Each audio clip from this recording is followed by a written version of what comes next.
أصبحنا وأصبح الملك لله والحمد لله، لا إله إلا الله وحده لا شريك له، له الملك وله الحمد وهو على كل شيء قدير.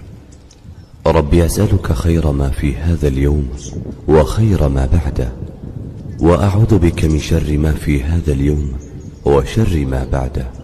ربي أعوذ بك من الكسل وسوء الكبر. ربي أعوذ بك من عذاب في النار وعذاب في القبر. اللهم أنت ربي لا إله إلا أنت، خلقتني وأنا عبدك، وأنا على عهدك ووعدك ما استطعت. أعوذ بك من شر ما صنعت.